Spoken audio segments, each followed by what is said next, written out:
Oh, we are live, Leo. Whoa, that was fast. That was so fast, Jillian. It's just been a crazy day, a crazy week. What in the world's going on, Ty? How you doing? I'm doing well.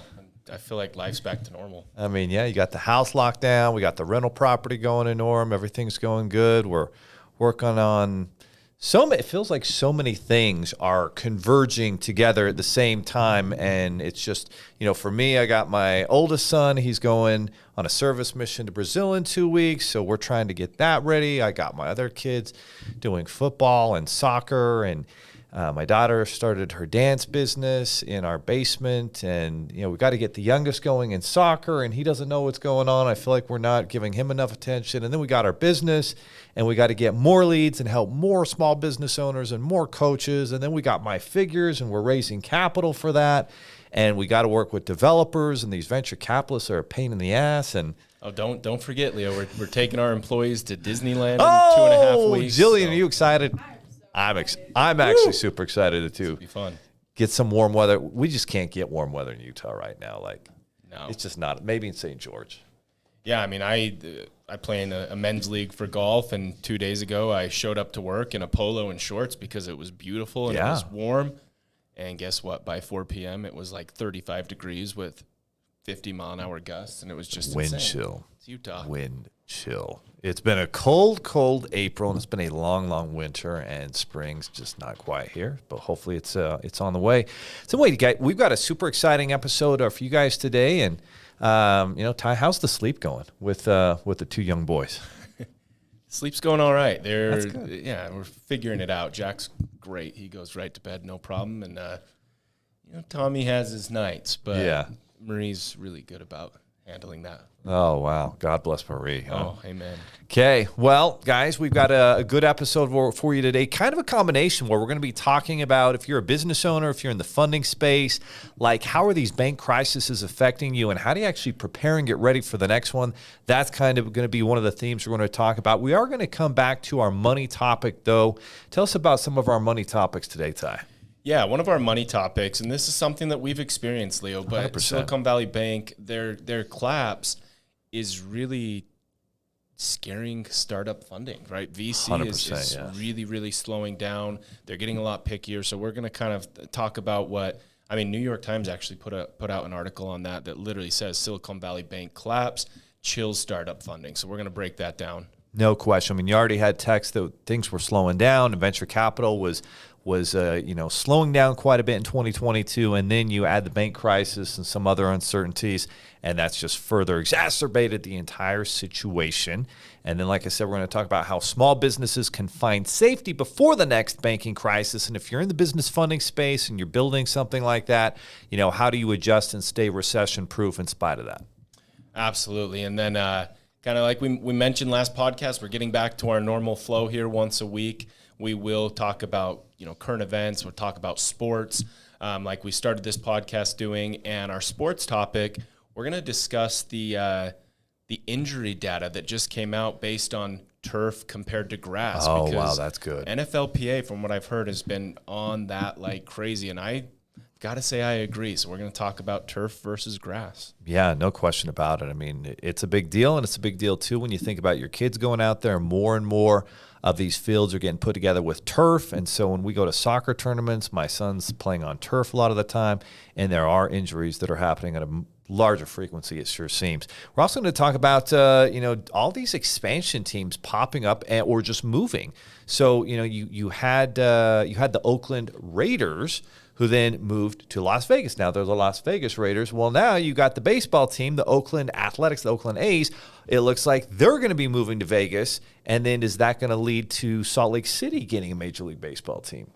Yeah, we're excited about that. So we're going to break that down and then tap into our mindset piece. We're going to talk about the benefits of resisting instant gratification. We've touched on that just a little bit previously, but I'm really excited about that one. It's a principal success, no question, for if you want to get your money right, if you want to succeed in business, and even more importantly, if you want to teach your kids real principles and values that are going to make a difference at the end of the day, that is a principle that makes a tremendous difference. And then our final topic here, we're going to dive into politics. And our man Elon Musk, he's just been busy out there. He's just been, building Twitter up and trying to make it the public square that it should be, where discourse can happen and there can be debate, but it can be done respectfully and nobody needs to be unnecessarily censored. And while he's been busy doing that, his SpaceX company has also been busy.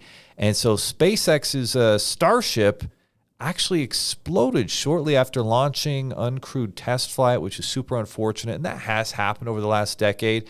But, at some point, when you're Elon Musk, you're stretched too thin. When you got 10 kids, you got Twitter, you got Tesla, and you've got SpaceX. So at some point, something may give. We're going to look into that, and I'm sure he's going to figure it out and get it fixed. But that's super unfortunate. Thank goodness nobody was on it. Yeah, I mean, I don't know if you saw the video that happened just this morning, and obviously they were hoping for better results. But if they can get this thing figured out, it's going that was the big huge one, wasn't it? The big huge rocket, like the biggest rocket ever, from what I understand. Damn, yes. That's got to be hundreds of millions down the drain. That sucks. But what's crazy is it's still a fraction of the cost of what NASA would. Oh yeah, if NASA's running, it'd be like $6 billion down the drain. And sorry, but he'll probably find a way to still be able to use some of those parts and relaunch it and get it figured out. And that's what happens. That is what happens when you're an entrepreneur. Yeah, things are not going to go perfect.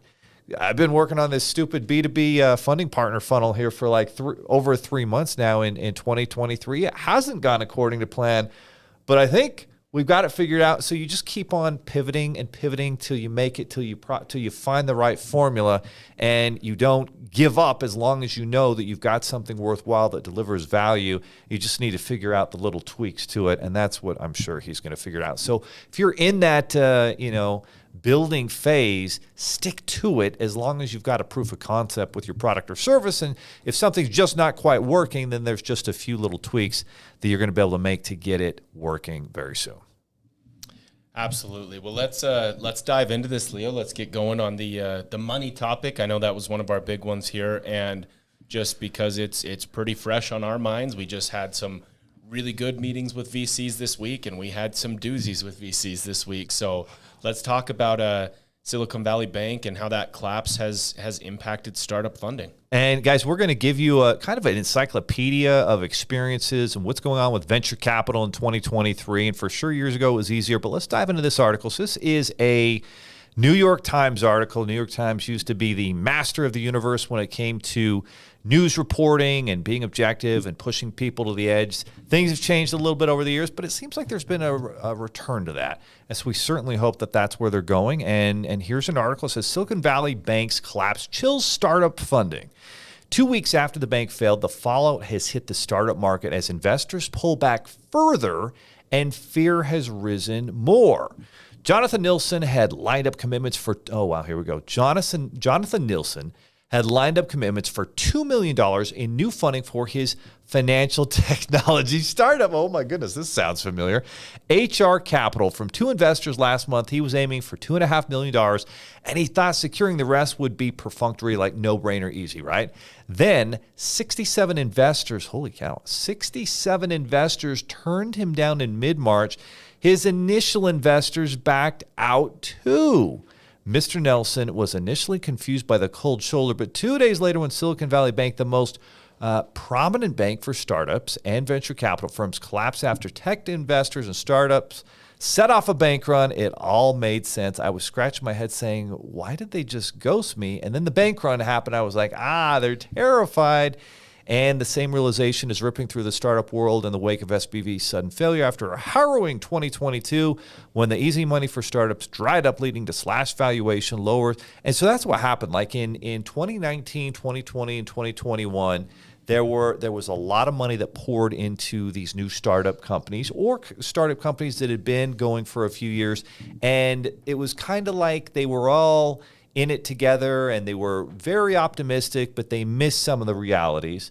you and I have talked about this for years. How is it that some of these startup, venture-backed companies can literally bleed money year after year after year after year, and then they still get another 10 million, they still get another 20 million, they get another 50 million, and they're growing. They got a lot of employees, but they literally like they earn maybe $1 of income, and they might lose $3 at the end of the year. So if their revenues are $1 million, they might lose, honestly, it's probably more like $5 million.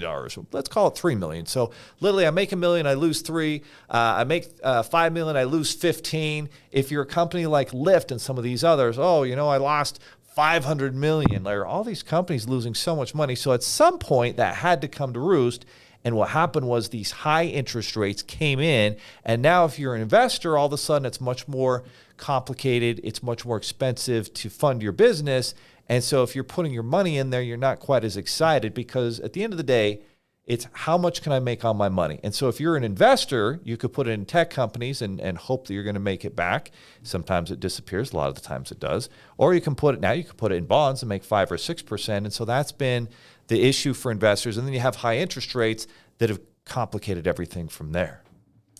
Yeah, I mean, it's one of these things where it was about time that these VCs, these investors, got a little bit smarter. And I think part of the problem was that so much new tech came out all at once, and they were all getting pitched on the exact same, different VCs were getting pitched on these same ideas, but because it was such new tech, it was their first time seeing it, and they're thinking, wow, this is awesome. And all of a sudden there's a million companies all doing the exact same thing, and they've lost their competitive advantage, and they're all starting to fail. And so that's where VCs, especially in the fintech space, they're really, really tightening up. And, some of the questions that they had asked me, I was like kind of shocked and floored by how they were coming just out of left field there. But I mean, it's one of these things where I hate to say it, but I get it, right? I understand. I'd love for them to be throwing money at us like crazy, because that would be awesome. But I understand why they're finally starting to tighten up, because so many of these businesses are just failing and losing money. It just doesn't add up.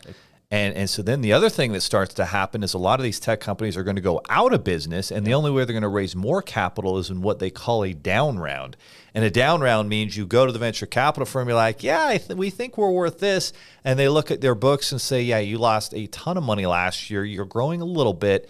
Actually, instead of saying you're worth, $50 million on paper, we're going to say you're worth $25 million on paper. And so if you need another $5 million, now we're going to take up half of your company instead of 25% of your company. And those are things that are real and that are happening. And then the other thing that happens is the employees have their ownership shares, and they think their ownership shares are worth a little bit. And so if you're a good owner, you're actually going to look at it and say, we effed up, we didn't do the job. And you're going to have to give up more of your ownership as an owner to keep morale up with your employees. And that's what's happening with a lot of these down rounds. So here's what's interesting. Like years ago, we have a good friend, right? And he was able to raise money. What was it, 3 years ago, I think? Yeah. And he raised $1 million. And he really raised it off of an idea. He didn't have any sales. It was pre-revenue. And that's how easy it was to raise money a few years ago. And then you fast forward to today, and if you don't already have a built company, it's very difficult. So for us, we've been serial entrepreneurs. We have a company that's now done over 8 figures in revenues and millions of dollars a year and 25, 30 full-time employees. And so for us, it seemed like, well, geez, we've got things figured out. We've got this software we want to, add to the marketplace that's going to solve a lot of problems for a lot of business owners. It should be easy for us to raise, a couple $1 million. And even where we're at, it's been complicated. And here's what's interesting. If you're out there and you've been thinking, or maybe you're trying to raise venture capital, or you've been, looking at doing, you're wondering, you're curious, what does this look like? Here's what our experience has been.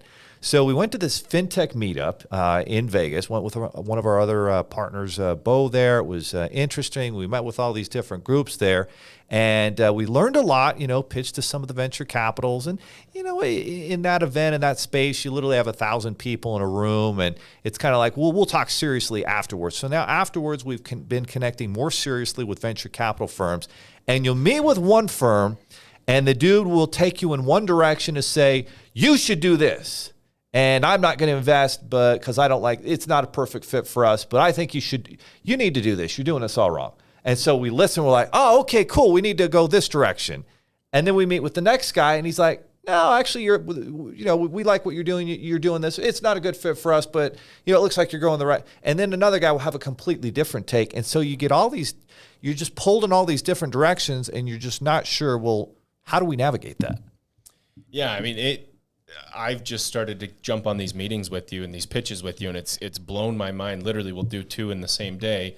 And this guy's saying, oh, I can't invest in this because you're commingled with another business. And then the next guy's like, I love that you have this other business here that's kind of flowing in. And so my big takeaway is, look, you need to figure out your direction, where you're going, who you are as a business, and you know your business better than anyone else, and stick to your guns. Not every single VC that you pitch is going to like it. Some of them will. I mean, obviously, if you're getting told the same thing over and over, probably time to pivot. But for me, Leo, it was good to see that we are right on track with some. We're not on track with others. That's okay. If they're denying us or rejecting us for that, we probably don't want to work with them anyways.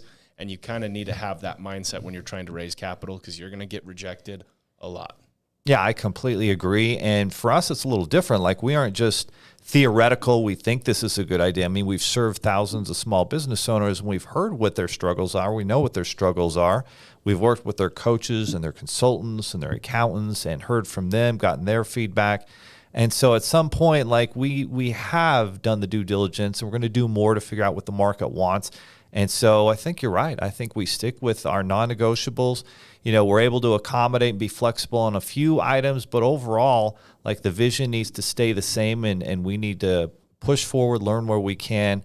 And then I think at the end of the day, that's where you've got to be an entrepreneur. You've got to be scrappy, and you've got to be, hey, if I need to raise capital, sell a property here, put a little bit of money in there, maybe it's not built out as far as I want, but I can add another feature or two, and I can go out and get, we haven't even marketed my figures, and I think we're at 106 paying subscribers here and 300 free ones. But hey, what if we get 1,000? What if we get 5,000, 10,000 on our own? Then they'll come at our door begging to give us money, and then we can be really selective at that point. So I'm really kind of leaning towards that. We'll keep on knocking on doors.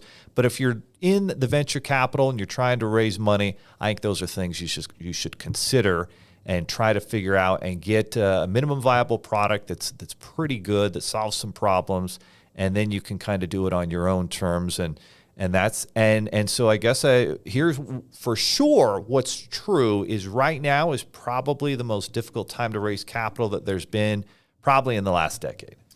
Yeah, I mean, absolutely. And the biggest thing from hearing feedback from all these VCs, Leo, is you need to clearly define your competitive advantage. Yeah, that's true. Period. Like that's what it always comes back to, because chances are what you're creating already exists in some way, shape, or form. It's how do you do it better, and how can you present that to a VC? It's like the McDonald's thing, right? There's hundreds of thousands of places selling hamburgers. Why is McDonald's so much more successful?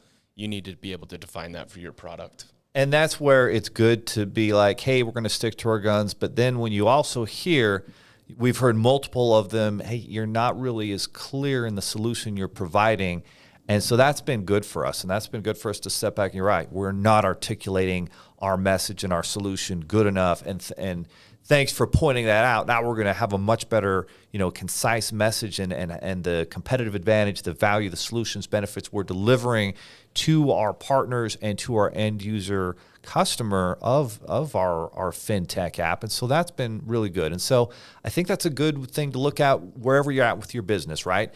If you have some haters, you have some people talking crap, some people, an angry client, it's good to listen. And where are they right? Step back. Hey, you know what? They are right about this. We do need to do a better job. And then at the same time, if you have others that are they all have these all wild different things that don't sort of correlate and come into something that you should change, then you shouldn't look to change those. And so it's kind of give or take there. But if you're seeing a common issue come up, that's obviously something you need to step back, be honest, and fix, and vice versa. If it's not that, and someone's just out in left field here, you can kind of take it with a grain of salt and then move forward. So very interesting. That's what's going on with venture capital. And now the next question is, well, how can small businesses find safety before the next bank crisis? And this is also another New York Times article here.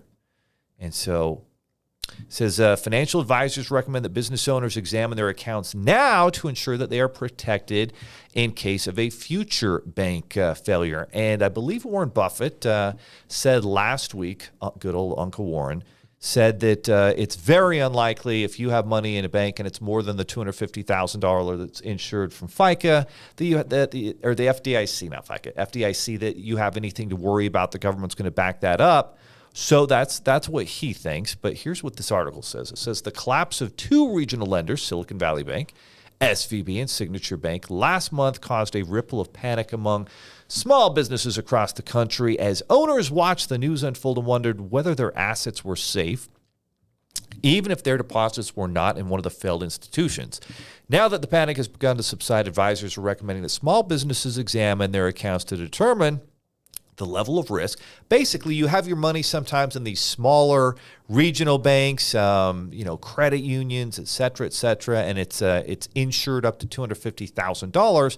But if you have more than that and you're a company out there and you've got a bunch of employees, or you just got maybe a big ERC check refund that you got deposited and so forth, and you're thinking, where should do I need to worry about my money?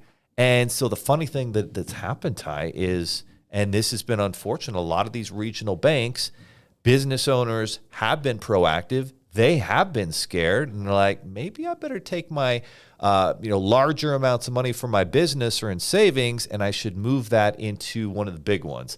And one of the big ones, and I looked at, there was this list of all the safest banks in the country, and number one, what do you think number one was? I have no idea. It was Chase. Yeah. It was Chase.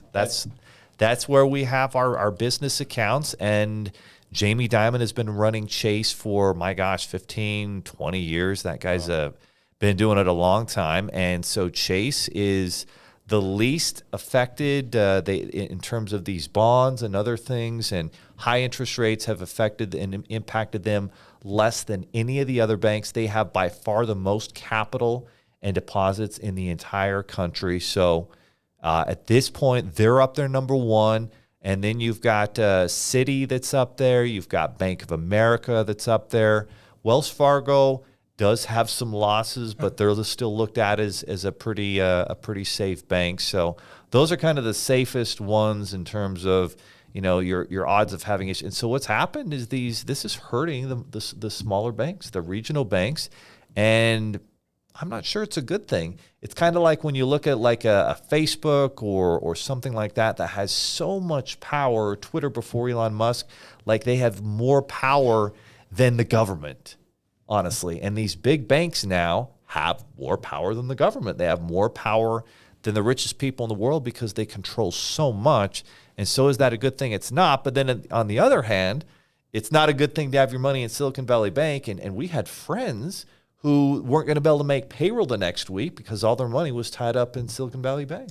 Yeah, I mean, when you talk about organizations getting bigger than government, I don't know if you saw this, but Apple is now launching a high-yield savings where you can put your money in your Apple savings account and get like a 4% or 4.1 or something, just remarkable. And it's scary to think if Apple is now send not me everyone's that phone, link, but Tyler. everyone's That sounds bank. good. Like it's pretty impressive. And it's funny you mentioned Chase because this article actually talks about Chase and how Chase did a survey of 600,000 business accounts that they currently have and realized the median cash balance is just 12,100. And so you don't really need to be worried about losing your money if you've got 12 grand in there. It's like you mentioned, the second you surpass that $250,000, that 250,000, when the FDIC isn't going to essentially be able to give you your money back. And so, obviously if you've got more than 250,000, it may not be a bad idea to hold money with different banks, with different accounts. Like they talk about in here,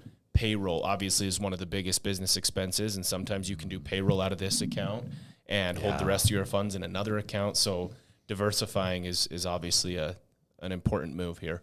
So in this article, it says payroll cost, as you were saying, is one of the biggest expenses for most companies. Gusto, a payroll and benefits provider for more than 300,000 small businesses, said nearly half of its clients with 50 to 99 employees had monthly payrolls above 250,000. So if you're, one of those companies, 250,000 isn't a lot because just your payroll alone is $250,000 a month, not counting, rent and overhead and marketing budgets and having excess money in there just for, any bumps in the road. And so it's those types of companies that have issues. But you're right. I mean, the vast majority of small businesses don't have that type of money, and certainly most consumers don't either. So for most of us, not a lot of worry there. But if you do have above that 250,000, then that's where you should think about, potentially opening up multiple accounts, since FDIC will insure. But honestly, it does seem that it's very likely if there were another bank failure, and oddly enough, and you and I, we've talked about this, locally here in Utah, there's a bank called Zions Bank, and I think most people would say that they've done a great job of serving small business and families for a number of years, and they've been affected. Their stock was really getting hammered, and I think they did have some tech investment companies that their deposits were coming down and so forth. And so there are some really good regional banks that have been negatively impacted by these rates, probably just putting their money in long-term U.S. Treasury bonds and mortgage debt, and those probably have some losses, and so they're in a tough situation. But it looks like they're hopefully going to make it, and hopefully some of these others are. But tell us about some of the other options that are available. Yeah, I mean, the first thing that they talk about doing is, like we just talked about, is kind of diversifying. Sometimes you can put money, because a business account is insured separately than an individual or a personal account. And on a business account, Leo, if you're on the account and I'm on the account, it's still only $250,000. Yeah. With a personal account, if I add my spouse to an account, now that is insured by $500,000. Oh, wow. Because they count it as two separate individuals. So, I mean, that's one of the options. This other one, this was new to me. Have you ever heard of IntraFi? I have not, no. So what it talks about is banks can mitigate risk through the IntraFi network. It's a system that can split a customer's large deposits into chunks that are less than the 250,000 cap. It then sends those chunks to other banks in the system, essentially giving customers multiple FDIC-insured accounts. So it's kind of like a system that diversifies it for you, but you still get to interact with just your one bank, which is kind of interesting. That's something that you should definitely look into if you're the type of business owner that has more than that $250,000 at any given time, which was a kind of a unique opportunity there.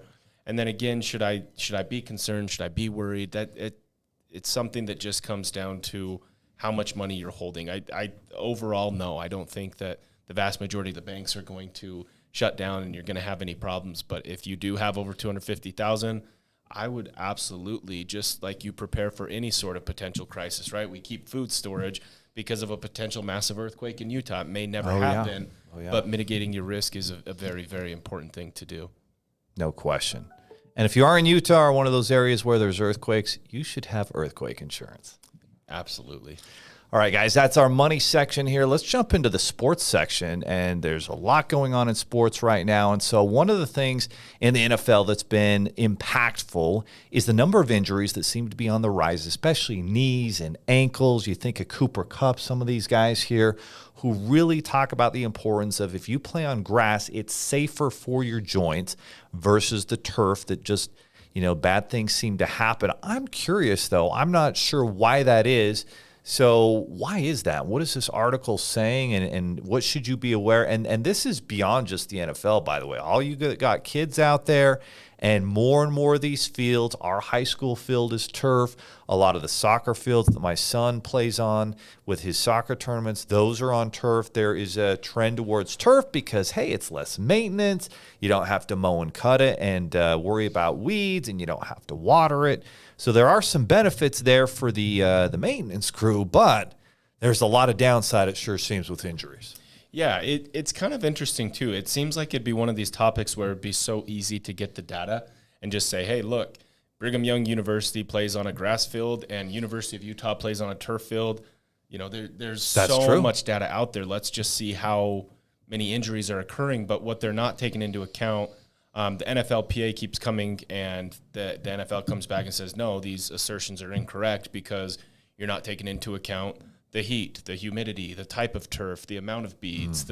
There's so many things that come into play. And obviously, these are billionaires that own these teams. It doesn't seem like it would be that big of a deal to go put in grass, but then you've got the environmental people saying, oh, well, then it's all the water, the upkeep, and blah, blah, blah. Right, So right. there's a lot of things to consider here. I mean, for me, I just don't get why they can't just look at a very basic, here's the data, here's the numbers, obviously the knees are part of it. Then you look at Tua Tagovailoa and his head injuries and the give that grass provides compared to turf. His head banging onto that turf, is he getting concussions if his head's banging into grass, right? There's a lot of elements to look at. I mean, me personally, I hated turf. I did not like playing on turf. I didn't feel like the cuts were right. I hated those burns, and then the burns would always, because you're playing in a game, get some level of infection. And getting in a bath or a shower after a turf burn is brutal. So I don't blame these guys. I mean, if I'm playing for an NFL team that has billionaire owners and they're not willing to put a grass field out there, I'd be pretty upset as well. No, you think back when you're a kid, like just running on grass, it is so much nicer. It has give, it's natural, there's more cushion to it when you fall. And as good as the maintenance is on those little black rubber pellets that they've got on those turf, it's not the same. And it does tear, and you're getting driven to the ground. And certainly we've seen a lot more concussions as there has been more turf. Yeah. So exactly. I mean, that was one rate. And again, what are they talking about when they say, I'll just read this to you. The rate of non-contact lower extremity injuries on artificial turf rose to a rate of 0.048 per 100. The corresponding rate of grass was 0.035. Is that like lower extremity injuries per 100 games, 100 run attempts? Like I'm kind of curious what that number is, but ultimately these massive organizations are breaking it down and saying that that's not significant enough to go out and change an entire field, to change an entire stadium. I know part of the problem too is with grass. When you're trying to do other events, you're trying to bring in Taylor Swifts and this and that. Yeah, it obviously can make it a little bit trickier. You got to keep people off the grass. So it's a good point. It's if kind you of have an turf, you can have more events there. And so if you're the owner of the stadium, you can do a lot more, and there's a lot less headache. Whereas if it's grass, you're always having to replace it, halfway through the season, especially in between the hash marks there. You've got more grass and turf that you might have to replace, and that leads to issues too. So, but I mean, the other side of this, Leo, I think the NFL is the best professional organization out there, and I think a big reason why is Roger Goodell hasn't given the players all the power. And there's a reason, right? These are professional athletes. They're all not MBAs. They don't always know what's best for the economics and whatnot. And I feel like that's where the NBA has really struggled. Is it Adam? What's his name? I'm drawing Adam Silver. Adam Silver. Yeah, he just bows down to whatever it is the NBA players want. And no wonder the NFL draft had more viewers than an NBA Finals game last year. Like when the offseason draft is getting more attention than your version of the Super Bowl, you've got a problem. Dude, have you been watching the NBA playoffs? No. I haven't watched one. I don't even know. I haven't watched anything. Like, oh, wow, it looks like the Lakers got in, because the last time I checked, they were not going to the playoffs, and then Jazz were, and the Jazz didn't make the playoffs, and then they did, and Dallas was, and then they didn't, and then, I have no idea what's going on. Yeah, I watched one play-in game, and honestly, I was watching the Oklahoma I didn't even know the play-in game thing was a thing. So there's like more than 8 teams now, and so that you play in to become the 8th seed. Is that what it is? Yeah. So I think the way it works is like the 9 and 10 seeds are double elimination. Okay. The 11 and 12 are, if they lose their game against each other, they're done. If they win, they get to then continue and play on against the 8 or the 9 seed to try and make it. I don't know. It sounds like it's kind of a cool idea. Sounds like a good idea. Yeah, it would be exciting. Yeah, no, it kind of had that March Madness vibe, and I fairly, somewhat enjoyed that game. And then I tried to get into the Lakers game 2 nights ago, and I honestly changed it and started watching like American Idol or something. It was more entertaining than the NBA to me. Dude, American Idol's actually, it's been pretty good. Yeah. Jill started watching it. We started watching it like way back when it was back on Fox, and then she started watching it again like a couple of years ago, and yeah, I got to say, these judges are really dialed into these kids, and they connect with them, and they're fair with them. And the stories are even better and better. Did you see the kid from Hawaii? Yeah, Im Tungi. Yeah, I like that. I like that. He's really good. He's awesome. I like his version of that Monster song better than James So do Blunt. I. 100%. He's remarkable. Jillian, you watching that, Jillian? Oh, okay. It's way better than The Voice. Just kidding. No, it's Good for you, Jillian. TV's a waste of time. You should avoid that. But at the end of the day, when you're like brain damaged, you lie in bed, like we watch it for like an hour. Yeah. Yeah.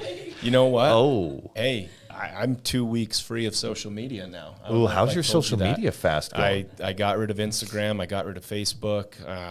I do still have the My Figures Instagram on my phone to do things periodically for business, but it's I was listening to this book it was just a psychology book, and it's talking about how, mental fatigue is so much higher. People are always tired, but when you break it down and realize that the second I get home, I've got the TV on, and not only is the TV on, but I'm holding my phone right here scrolling while I'm watching TV, and your brain can only exert. Yeah. We have so much ADD. You're like, oh, I'm bored of this. And now I'm on my phone scrolling. And exactly. So I'm not going to lie. I mean, I'm not going to say I've had some crazy life-changing experience where I have all this energy now. No, I don't really feel any different from an energy standpoint. What I have noticed, though, is I am spending a lot more time with my son. I'm seeing him way more when he's standing in front of me with a toy, whereas before I'm just sitting here scrolling. I'm noticing those little things, and so I do feel a lot better as a father. I do feel like I'm spending more quality time with Marie, and so in that sense, yes, I'm glad that I got rid of it, and I'm going to continue at least through the end of the year. It's one of my goals. That's good. Yeah. For me, with social media, like I've always pretty much looked at it only as, how can I use it for business? How can I use it for business? Jill was super excited when Facebook came out, like however many years, 12, 13 years ago, for the family aspect and connecting with family and sharing pictures. Because before that time, people were using like Blogspot, and you had like a family blog, and you put your pictures there, and then people would go to your family blog, and then Facebook really took that over. But even then, I mean, it's so easy to find yourself just mindlessly going down a rabbit hole and scrolling. And so yeah, at some point I just pretty much I very rarely look at it on my phone. I've got the apps on my phone, but really the only social media app I really do is YouTube.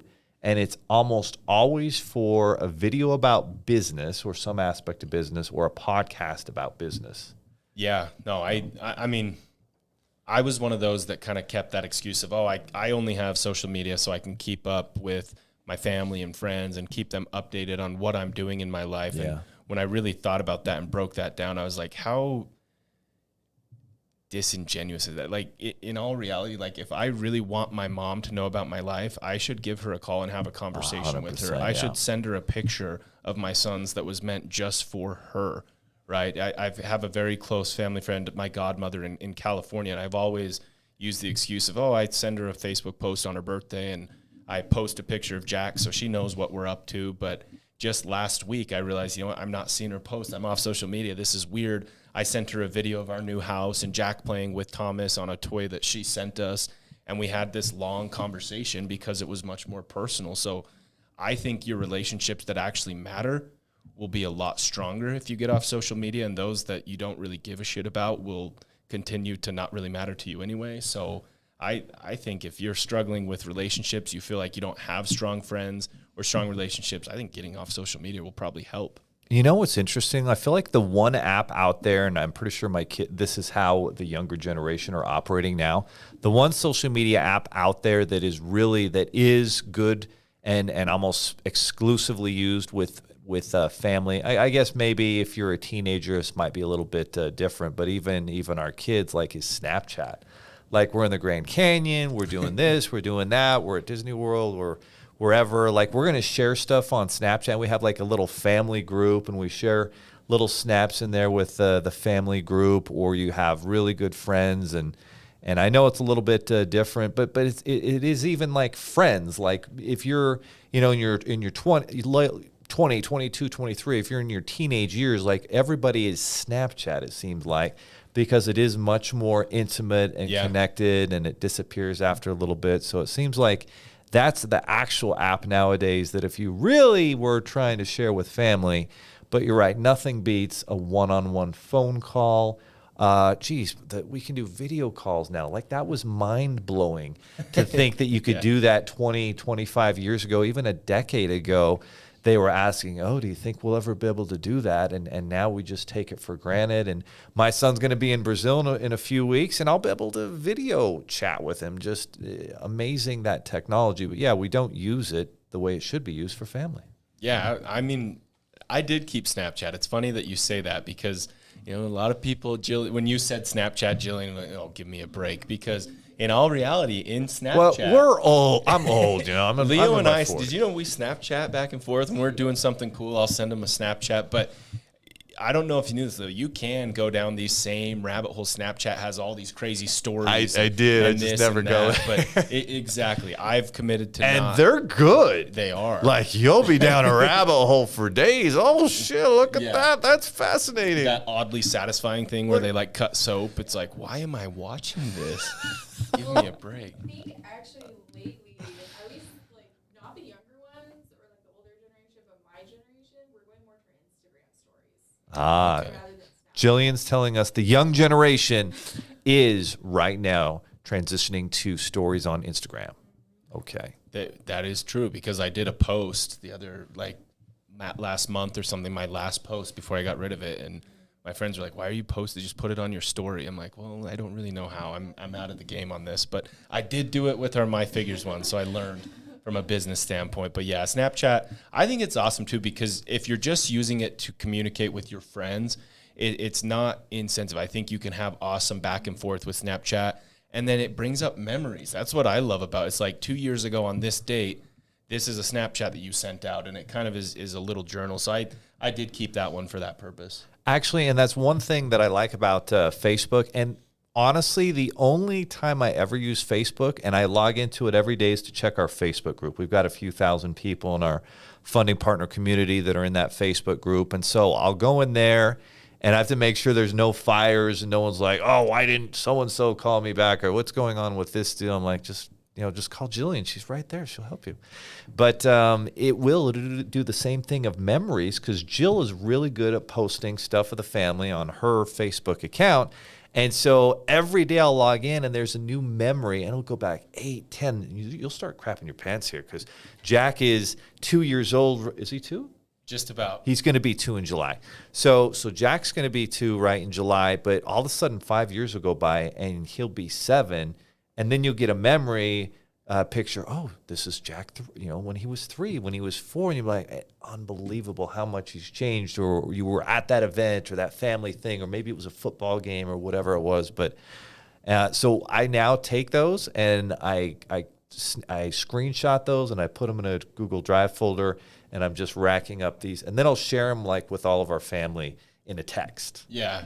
Which I actually really like Jill's. I enjoyed, I don't see them anymore. Like I said, I'm off of it, but I enjoyed Jill's posts because they were real. She talked about legit struggles and how things weren't just all peaches and roses and fairy tales, because that's one thing that I hated when I started comparing my family to other families. But in all reality, certain families are posting this, but I know that they're actually really going through a very, very hard time. And case in point, JoJo, one of our partners, comes in, rolls up in this awesome Corvette, like the wide body kit, everything you could do to it. Oh, I love that. And he's like, dude, you know what's funny is I rent this out.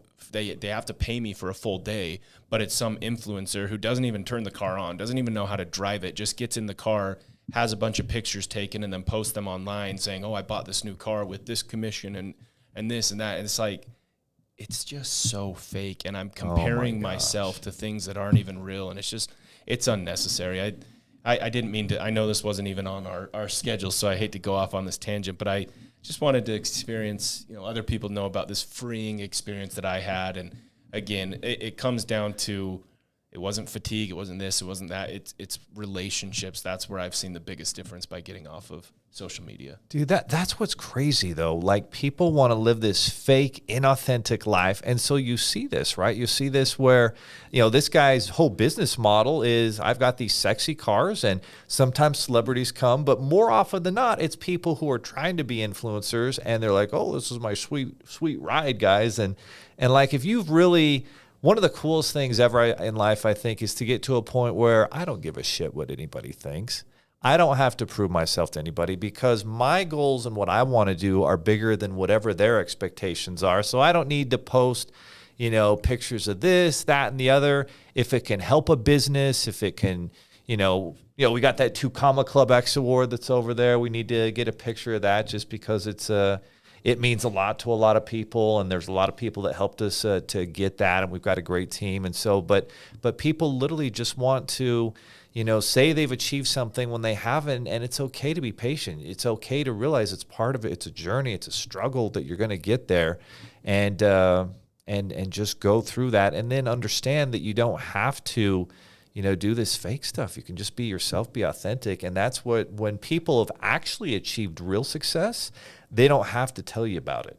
And you'll always find someone who's actually successful because they'll be asking you the questions. And when you're young and dumb, and Alex Hormozy was talking about this the other day, he would just sit and talk about himself. And I remember doing that in my 20s, just sitting there talking about, well, shut up and ask somebody who's like way more successful than you, and what can we learn from them?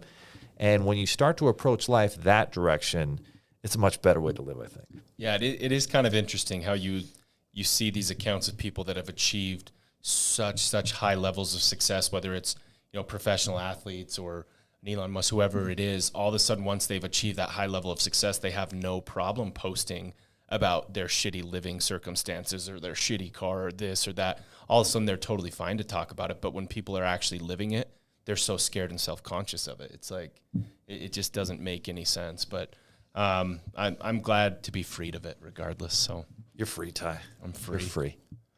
All right, guys. Well, our next story was about Oakland A's are moving to Vegas. What does that mean for Salt Lake? Yeah, apparently it means quite a bit, and it was a very important. I'm not super caught up to speed in the MLB, but it sounds like as far as getting a couple of expansion teams, the A's had to relocate, and the Tampa Bay Rays. I think it was Tampa Bay. I know this article talks about it, but there's 2 teams that needed to relocate. And it sounds like that this is very likely, like it really probably will happen. Utah will get a Major League Baseball team. The Millers, who own the Utah Jazz, obviously, it sounds like they're probably teaming up with Qualtrics and that ownership group. They've already purchased land. Like it's going to happen. I just pray we're not called the They goals. already bought the land? I think they've already parceled out the land. I don't know what. And what it's massive. Like it's hundreds of acres. Like it's a big spot over there by the airport. It's crazy how much these stadiums cost now. So this Oakland A's stadium that's now going to be the Las Vegas, whatever their mascot ends up being, projected to be $1.5 billion ballpark, because if it's in Vegas, I mean, it's going to be 120 degrees during the summer nights. So you can't not have a dome with that type of stadium. You've got to have great air conditioner. It's got to be in a dome to really operate at full capacity. And so, but it is amazing how expensive, because remember when Jerry Jones, was it 15 years ago? How long has Cowboy Stadium been built? However long that's been, it was $1 billion stadium, and that was like mind blowing at the time. Like, oh my gosh, he's crazy. He's going to go bankrupt. And no, he didn't. He just like started a new trend, and now every stadium's over $1 billion. Yeah, I mean, what was SoFi? I want to say SoFi word. came in like almost 3 times the amount of, maybe even more. That's Have you been to SoFi? not inside. I've just walked around the outside. We need to go to SoFi. Yeah. We're going to SoFi. Absolutely. Yeah, it's going to be fun. But It looks pretty. Yeah. I know there's a lot of stuff going around Utah, though. Like, what do you want the name to be? Put out a big vote. Would you rather have MLB? I'll ask you, Leo. Would you rather have a professional hockey team or a professional baseball team in Utah? I'd rather have a professional football team. But Yeah. if I'm, going hockey or baseball, probably baseball. Yeah. I like hockey though. I love going to those. You know what I like about the hockey game? You go to the hockey game, and 9 times out of 10, they get into a real fist fight, and they're throwing down, and the refs don't get in the way. I just kind of like that. I like hockey. I'm not watching the playoffs for the NBA, but I've been watching the playoffs for hockey. And you want to see some intense sports, watch a third period of a playoff hockey game. Like, it's wild. It's fun. I voted for the hockey team. Dude, when was the last time you watched a baseball game? I can't do it unless it's live. I can't remember the last time I don't know how many years it's been. The last time I remember watching a baseball game was when the Red Sox were really good and they had just barely beat the Yankees when they were down 3-0. Like that was the best baseball games Like ever. the David Ortiz? Yes. Wow. Big Poppy, dude. Yeah, that literally wild. was like the last time I was watching baseball because baseball is so damn boring. Yeah, I can enjoy it live, right? Going to a live event, get a Well, hot I'm talking dog. about watching it, though. Oh yeah, watching it. No, on if TV you're is brutal. going and you got the hot dog and you got the kids and those stadiums are beautiful and they've got waterfalls and crazy awesome things around them. Some of them right in the middle of downtown cities. That's an experience. But if I'm sitting at home and I'm like, am I going to watch baseball or this documentary about Elon? Oh, I'm going to go to the Elon Musk documentary. Yeah, well, you know what's funny though is so baseball added the pitch count, right? Right. So you only have so long to get a pitch out because Yeah. Here's where it comes full circle. Everyone's been, all baseball fans are just bitching about games taking way too long and this Right, and that. right. And now you're starting to see people are complaining because we spend this money to go to a game. We want it too to fast. get out there and relax. We never know how long it's going to take. And I've just blocked out X amount of time. And now we feel like we're just getting pushed out of there like cattle. And it's like, what the hell do you want? I mean, you got to, yeah.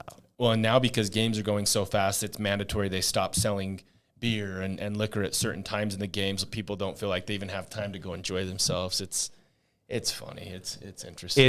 It's just a struggle. But you know what? As tough as it is for baseball, they still make the most money out of all the sports. Yeah. Because they have so many games. But you think about it, like they're having to play from February to, sometimes the end of October. So you're getting November, December, you might get like 3 months. So it's a much longer season, I think, way longer than the NBA and NFL for sure. Yeah. But it's 365 days a year if you want to be great. So, amen. Well, I think that about does it for our time today. I know we spent a lot of time on the SVB and VCs and whatnot, but I think it was kind of important to unpack that and explain what we've been going through, what we've been dealing with. But hey, we are documenting the jury, or not the jury. One of our guys, Steve, was going to jury duty. We're documenting the journey, is what I meant to say, of the struggle. And the struggle is real with venture capital. But we're learning a lot. And, there's people that say, we're going to get back to you, and they sound real interested. We're going to present it to the team. Maybe they do, maybe they don't. But either way, we're still going to find solutions and keep building that fintech app. But, yeah, I hope you guys enjoyed the show. If you're finding some value out of it, you should introduce it to other small business owners who are looking to get their money right, who are looking to succeed, who freedom matters to them, family matters to them. Principles and values that lead to success matter. If that's you, share the show, comment, subscribe, etc. And of course, if you want to get your money right, go to myfigures.com. If you're looking for the best funding to grow your business, sevenfiguresfunding.com, and the Seven Figures Funding team are there to serve you. like I said, get off of social media, but don't get off of YouTube. Keep watching. 100%. Go figure.